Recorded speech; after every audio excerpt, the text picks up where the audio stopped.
So for this video, and all purposes intended is to help. It's not a cry for sympathy, attention, empathy, none of that. I don't need it. But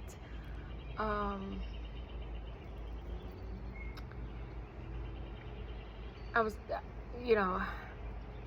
lately the energy has been so heavy and so thick with everything that has been going on since probably the eclipse, April the 8th. A lot of stuff has happened. A lot of the energy, a lot of, the dynamics have shifted, seriously. And so the air is heavy, the energy is thick, it's hard to maneuver, right? So, along with the world, I saw some of the Cassie and Diddy leaked hotel video. I couldn't watch it all. There was nothing in me that felt the need to witness that horrific video. It was enough to see her balled up on the floor, and that was enough to trigger me. I've never been in a situation like that, but I've seen it, I've witnessed it. I have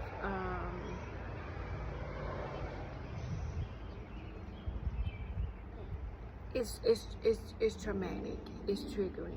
And if you've watched anything that I've put out, then you know that I've really done a triggering series and went deep into finding out. Triggering means that you are no longer able to stay present within the moment. So that video sends us back to 1986, watching it as a little girl in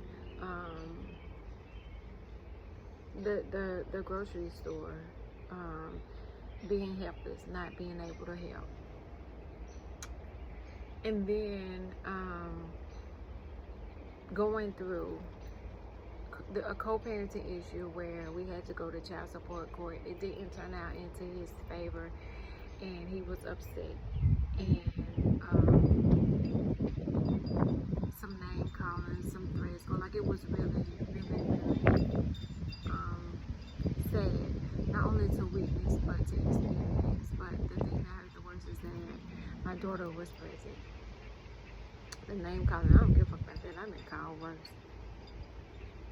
Ain't the first time, won't be the last time. And then, after going through that, it was triggering. But I'm at a point now, but I'm so peaceful that it wasn't going to disturb my peace. I'm gonna take it on the chin. And I'm gonna keep my head up, and I'm gonna go to the next one, and the next one, and the next one, and the next one, and I'm gonna see what else God has in store for me, because I left out not really phased, except for the fact that I hurt for my daughter. It was so traumatic that today I felt like I owe her some type of I'm sorry, some type of I wish you never had to endure what you went through yesterday. I never had to go through it. In the car, she played Mary J. Blige's My Life. If you look into my life and see what I've seen, and I was like, okay, I got it. I understand. I never had to witness that. I don't know what you felt like. I don't know. But what I do know is that I'm sorry for the role that I played in that unfortunate situation. And then I hung with the girls last night. I let out some steam. Had to take my hair down because I had a hair appointment today. And after the hair appointment, I was like, let me go do something nice for her. I ran and got the flower because this morning I did get up and tend to my flowers that I have, that I feel like I'm responsible for. This was something my daughter gave me. I don't know. I think it was Valentine. and I planted it in the bucket that the other daughter had given me last year, and the plant died. And so, you know, I was working with the plants, my other babies. And so I said, she has one that didn't make it in her room, and I was like, okay, so she needs something that she can tend to. But when I saw that they were two-tone, I knew that they were special. These had to be special roses, because you don't see very many two-tone roses. And as a matter of fact, it was only 2 left. But this one I chose because it had bloomed more and it was fuller. And I blew the horn when I pulled up, and when she came out, I gave it to her and I said, I'm sorry. And when I got to the salon, there was a domestic event going on when I pulled up. And the first thing that I thought was immediately jump in and defend. And then I was like, no, that's not what is the safest thing to do, because you still have mouths and lives to go home to. I'm sorry, birdies. They're like, get off the porch. We're trying to eat. So I couldn't do that. But then the incident was at the point where I pulled up. I don't know how long it had been going on, where he was really trying to get away. I don't know what happened before. She was fine afterwards. But then again, here's another triggering, like, you know, I don't know if you see my other video where I was like, okay, this ain't the first time, won't be the last time, but maybe if we start speaking out, and maybe we say, or we help, or we give somebody the strength to walk away.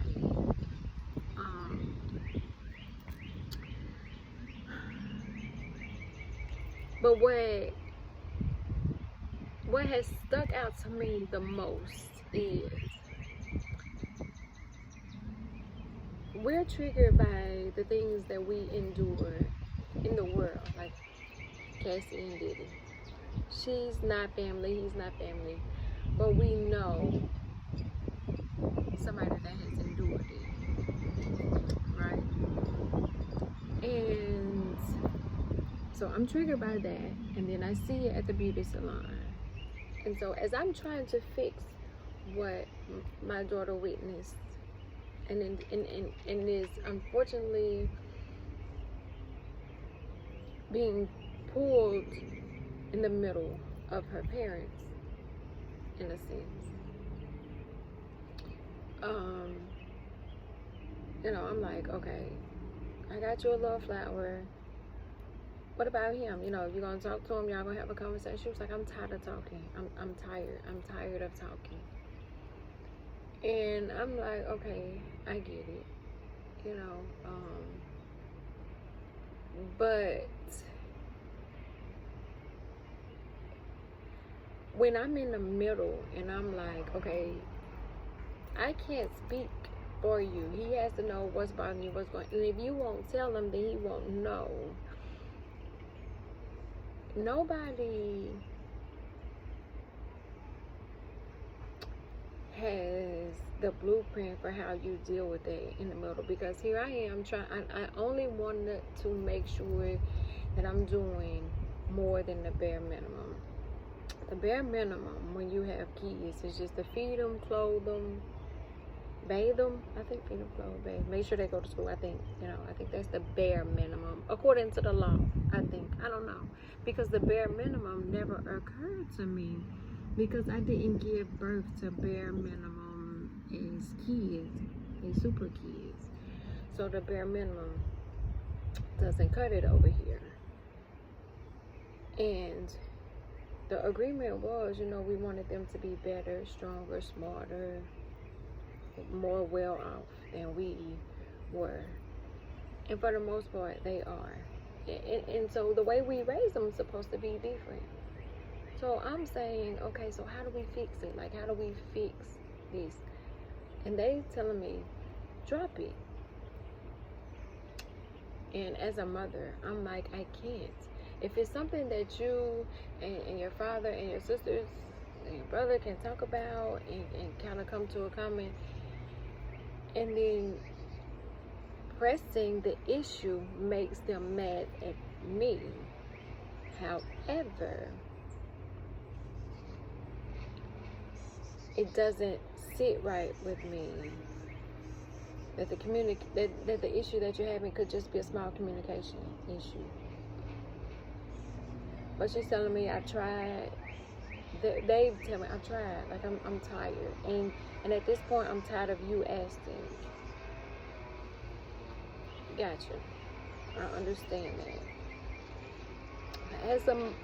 As a daughter, I feel like some stuff you can never get back, and you'll regret it. But this generation is different. So I'm stuck on like forcing. I'm stuck on forcing the issue or just letting it play out.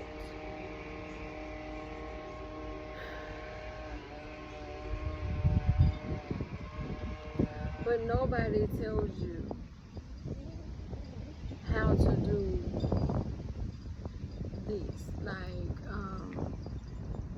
because no situation is, no two kids are like, I don't give a fuck what any experts say. You can do your little studies and your little statistics. You can do your little random studies and your case studies and all that. No two motherfucking kids, like, I don't give a fuck if they were even, they're not alike, if they were identical twins, fraternal twins, triplets. No two kids are alike. Same mother, father. They can have two daddies that's the same mama, two mamas, same daddy. I don't give a fuck. No two kids are alike. So what one needs, the other one doesn't need. And you got to figure this shit out. You have to know what this kid is saying. They need this kind of parent. And that's hard enough. I was talking to a girl yesterday. She said she had 4 baby daddies. I was like, you got to deal with 4 dip.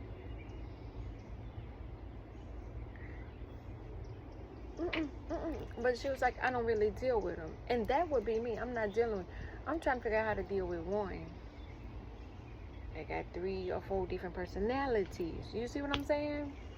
So more than one with more than one personality, and I would be all over the news. And that ain't what I want. I would never want to be all over the news because of that. But each child is different. When I say I want it different for them, I didn't have always the best father-daughter relationship and the best mother-daughter relationship either. And so that's what I wanted for them to have that.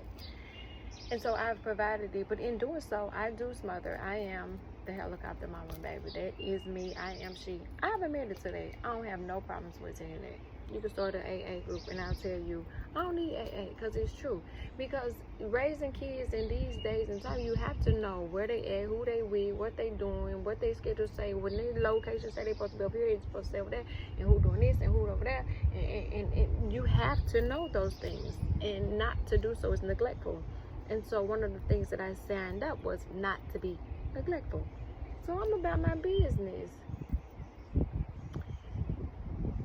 But in doing so, you forget to live. You doing all of this. You the perfect parent that, you forget to live. And a lot of times, I had to realize this, that they are responsible for some of the choices that they make at their lives at certain ages. And you have to allow it. That's difficult. But I have, one's an adult, one's almost an adult. And the other one been here a couple of times before. But they get to the point where they're like, you lived your life, I'm living mine. You can't tell me what I can and cannot do. And that's true to a certain extent. You know what I'm saying? But you tried to tell them, well, I made that mistake, or your grandma made that mistake, or your father, or this, so you don't do it. And then they still like, the stove not that hot, I'm just gonna touch it a little bit. And you're like, okay. And when you get burned, I got burnt like that too, so I know the remedy. And so, my advice to you is that stove is hot. Don't touch it if you don't know how to play with fire, or if you don't have the proper, what is the cicada? Oh shit. If you don't have the proper protection to be, like, you can't be in that kitchen. If it's too hot, get the fuck out. You know? So if you can't touch the stove without getting burnt, I suggest you not touch the stove. But in case you do touch the stove, because I touched the stove, this is what you put on that burn, because that is going to burn you. And then we'll talk later. I try to keep them from burning themselves. But also I got the salve. I have the remedy. You know, I got the bandage for that. And so a lot of times we find ourselves picking them up. And sometimes you don't have to pick them up, because I am so amazed with the job that we have done, that they are the most amazing kids, that I don't really have that problem. But right now I'm thinking more emotional, like how can I make sure that you can avoid some of the emotional damage that being pulled between the two can cause. And I'm trying to facilitate, but it ain't my job to, but then it is my job to, but then I'm trying to protect the relationship that she and I have by not pushing that. And it's difficult, and nobody talks about how one traumatic episode triggers this, but also makes you get, like, Cassie and Diddy's situation, it was really extreme. And to think, they was like, oh, that ain't nothing, y'all ain't seen nothing, he really used to do Kim Porter some type of way. And what I'm thinking is, and y'all was standing around watching this morning, it was all I had my babies to think about. Be like, you can't jump into something because you don't know anything about it, and you don't know what could happen, and it ain't your business. Don't get out that car. But at the same time, he was already trying to lead the situation. So by the time I probably would have got ran over trying to get out, and he getting in the car. But then the situation with a child support court could have been a Diddy and Cassie situation reversed. Because, you know, I'm licensed, and I'd be goddamn if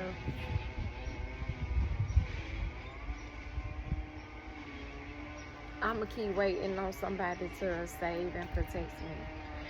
I have realized there's nobody coming to save the black woman if the black woman can't save herself. Trying to make sure it's my hair. So I wanna make sure, and that is a part of what we are trying to say. Sir, I don't want to be in my masculine. I don't want to be in my hard girl era. I want to be in my soft feminine era, cute. I don't do nothing but be like, ask my husband. I don't know. Ask my husband. What I'm supposed to, I don't know. Ask my husband. We want to be in that, but we're forced, because don't get me wrong, not all men are like the Scorpio man, because that's a whole nother character by itself. The Scorpio man, he's different, you know. So, you know, Cassie told her truth by saying, this is what happened to me. This is what I endured. You don't have to get out of it, you know. And I understand people stay in relationships and abusive things like that for many different reasons. There is hundreds, millions, thousands of different reasons. I'm not here to judge that. But she put herself out there as an example, because a lot of times as a victim, we don't want to be vulnerable, because now here we are. You know where my ugly skeletons are. You know when I was being abused, and then makeup was put on it, and you put me on the red carpet and put some drugs in me, and then told me, here. So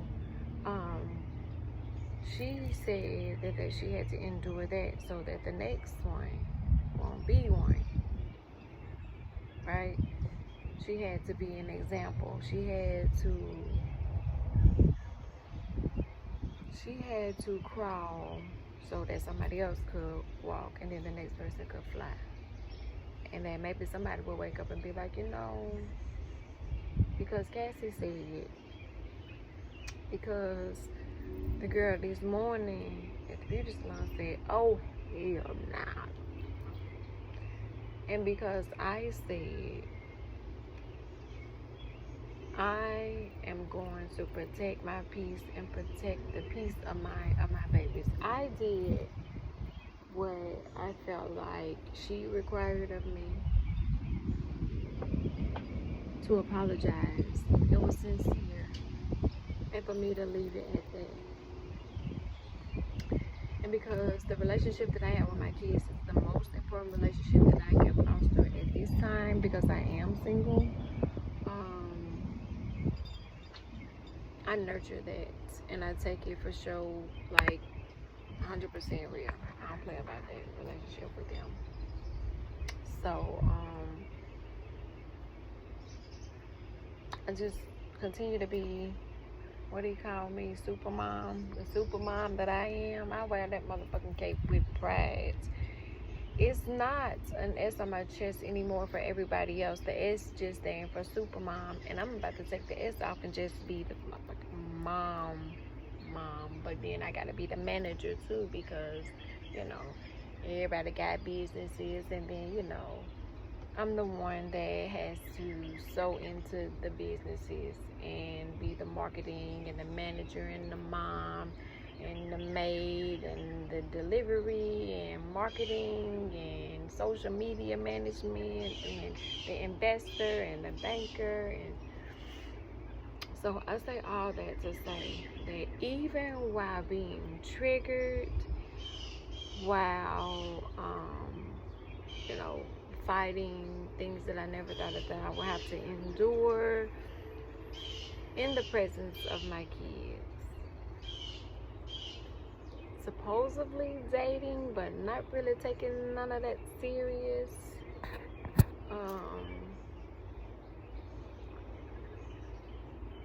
but also trying to break these generational curses to make sure that my lineage, when it continues, that the relationships are stronger, they are healthier, and then that way that generation is much more solidified and legacy fulfilled.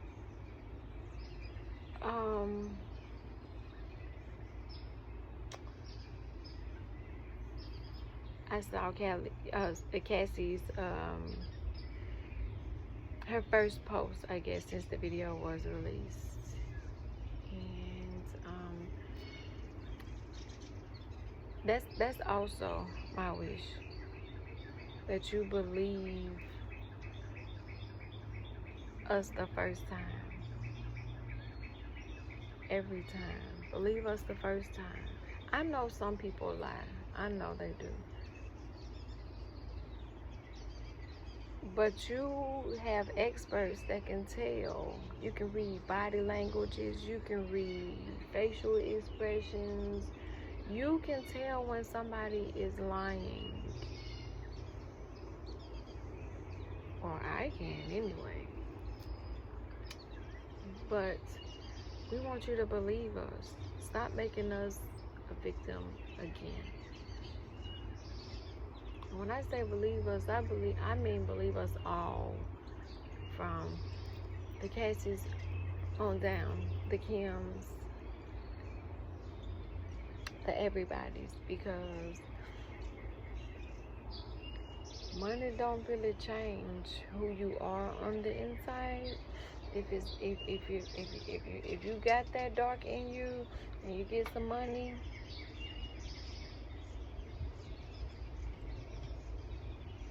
yeah.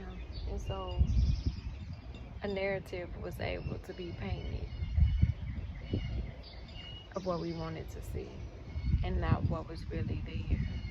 And so I urge you, maybe my plea isn't that you believe us the first time, do your job enough to give us the justice we deserve. If you do your job and you investigate and you know, earn that paycheck, then everything else should come out in our favor. I know it doesn't always happen like that, but believe us. Do your job. Protect us. I don't know, like us, love us. Just stop hurting us.